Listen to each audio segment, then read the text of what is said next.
Había dejado pendiente, y no quiero retrasarlo más, comentar una cosa que había dicho el periodista don Ignacio Martín Pérez, destacado corresponsal muchos años, y que en esta última etapa se destacó por una sección que él dice que es de crítica de medios, que hizo primero en el diario El País y luego en la cadena SER, es decir, en los dos grandes medios del grupo Prisa, y que en su última pieza dijo que lo que había hecho era algo que era casi heroico, propio de periodistas inconscientes, como era el atreverse a hacer crítica de medios. Hace falta ser valiente para hacer crítica de medios, cuando no debería hacer falta. Aunque si no eres valiente, también te sirve ser un inconsciente como servidor. Creo entender que está diciendo que la labor que ha ejercido en El País y la cadena SER de crítica de medios es una labor inconscientemente valiente. Me admira la gente que tiene tanta autoestima. Ya adelanto que yo no tengo claro que lo que ha hecho sea crítica de medios, y no creo que al menos por esa sección pueda ser considerado ni valiente ni inconsciente. Pero antes de entrar en eso, hay algo más importante, que es que ha entrado en un tema de hemeroteca, porque ha dicho que en el periodismo español no es habitual que haya crítica de medios. En las redacciones de casi todos los medios españoles está generalizada una práctica que podríamos llamar de perro no muerde perro.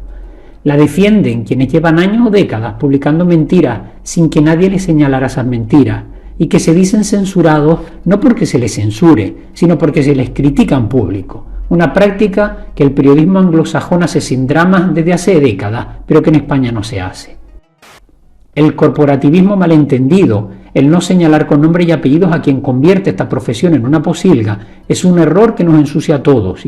Que los medios de comunicación en España no están acostumbrados a atacarse entre ellos, que no hay crítica entre los competidores del sector mediático español. Que a mí me parece perfecto que los medios competidores se zurren entre ellos, y que si uno cree que el otro es un manipulador o un mal periodista lo diga. Lo único que me parece un poco triste es que, siendo algo que ha ocurrido siempre, se ponga la medalla de me atrevo a hacer lo que ha hecho todo el mundo siempre. Nadie, o casi nadie, le ha dado la vuelta a la cámara. Es decir, nadie o casi nadie se ha dedicado a cuestionar el trabajo de esos mismos periodistas. Si supiera cuál es su dirección, le mandaría mi tesis doctoral, que iba precisamente de guerras mediáticas, y en gran parte las guerras se excusan en es para criticar los errores o la mala praxis periodística que tiene mi rival. ¿Sabe el señor don Ignacio Martín Pérez que ya en los años 30 del siglo XX el periódico El Debate tenía una sección de crítica de medios, donde criticaba al resto de periódicos de la competencia? ¿Sabe que en pleno franquismo un periódico llamado Nuevo Diario, ND, tenía una crítica que hacía don Pedro Calvo Hernando, una sección de don Pedro Calvo Hernando de criticar a los columnistas de los periódicos rivales cuando, según él, decían cosas que no eran correctas? ¿Sabe que en 1975 la revista Cambio 16 tenía una sección de crítica de medios, criticando errores o noticias falsas o noticias manipuladas según el criterio de Cambio 16? Me pregunto si el señor don Ignacio Martín Pérez sabe que la crítica de medios ha sido algo habitual como sección fija en multitud de periódicos. En Diario 16 lo hacía don Federico Jiménez Los Santos, que yo creo que ahí empezó a ser más famoso en Madrid. Luego la hizo don Luis Ángel de la Viuda. En el ABC tenía la sección esta de actualidad gráfica de don Luis María Ansón. En El Mundo estuvo primero una sección de crítica de medios que hacían don Javier Bardají, el que ahora manda en A3 Media, y el señor don Víctor de la Serna Arenillas. Y luego hubo otra que hacía don Antonio Burgos, y la de radio que hacía don Luis Oz. Javier Vizcaíno hizo crítica de medios para Radio Euskadi y también para el periódico Público. En La Sexta, al principio, crearon dos programas de crítica de medios, que eran Sé lo que hicisteis y El Intermedio, que hasta el año 2014 era un programa básicamente de crítica de medios. Pero es que en el propio grupo Prisa, para el que él ha hecho esa sección, en El País y en la cadena SER ya había habido antes secciones de crítica de medios. Concretamente, la última la hacía don José María Izquierdo, el ojo izquierdo del catavenenos, que era exactamente lo mismo que ha estado haciendo el señor don Ignacio Martín Pérez. En La Gaceta, por ejemplo, dicen que viene la España de Zapatero, este país con jubilados sin pensiones y pensionistas sin futuro, para supervisar sus órdenes en política económica. Pero cuidado, no gastemos muchas bromas, que ya saben el carácter que tiene Carlos Dávila, que hoy está sembrado. Jorge Bustos, su subdirector editorial, difunde en Twitter artículos que dicen que la izquierda española es clientelista y sectaria. Bustos sabe que la línea editorial de su periódico es la de defender una gran coalición, pero le puede la costumbre. Y antes que él, visto y oído la histórica sección de don Eduardo Aroteclen, que no pocas veces fue crítica de medios. Por tanto, el planteamiento de soy valiente porque me atrevo a romper el tabú de que perro no come carne de perro, partiendo de la base que en España Ha habido guerras a muerte entre periodistas, desde por el 23F hasta por los GAL, desde por Ibercorp hasta el 11M, con Zapatero, con Suárez, con Felipe González, con Rajoy. Es que es un tabú que nunca ha existido. Está generalizada una práctica que podríamos llamar de perro no muerde perro. Está el famoso refrán que ya no vale para nada, de que el perro no come carne de perro, que se aplicaba a los medios. Los perros no hacen más que comer carne de perro. Pero entremos en la motivación que tenía esa última pieza de la sección de don Idafe Martín Pérez. Era una motivación defensiva. Estaba justificando por qué había hecho esa sección de crítica a medios con el titular de se trataba de encender una luz entre la oscuridad. Entiendo que su sección era esa luz que alumbraba a ese periodismo tan oscuro. Insisto, con una admirable autoestima. Y por tanto defenderse de aquellos que habían dicho que su sección era mamporrera y que no era correcta. Se dice que esta columna, heredera de otra publicada en el diario El País durante la última campaña electoral, es estalinista, totalitaria y que se dedica a señalar para mal el trabajo de colegas, que eso no se hace, niño, que eso está feo. La crítica a la sociedad es difícil y puede salir cara. Nadie quiere broncas, muchos no quieren señalarse. ¿Me lo parece? ¿O el señor Martín Pérez habla como si fuera un hombre solo, indefenso, que se remanga y se enfrenta a esos ensuciadores de la profesión con un pequeño tirachinas? Está hablando desde la cadena de radio más escuchada, desde el periódico más leído, y no está solo, está alzado sobre un imperio mediático como es el Grupo Prisa. Debemos, y con más razón desde el caso Rubiales, hacer ese trabajo. No se trata de pisar cucarachas, se trata, como decía Kapuczynski, de encender la luz para que la gente vea cómo las cucarachas corren a esconderse.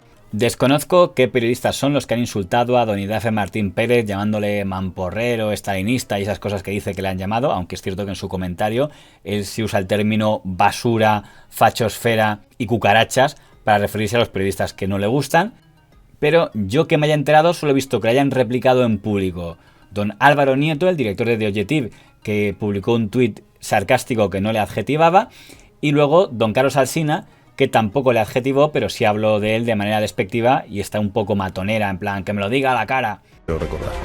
En el diario El País, Idafe Martín, al que hoy se había caído el Pérez, no tengo el gusto, sigue con su serie de columnas cuentistas para aleccionar periodistas.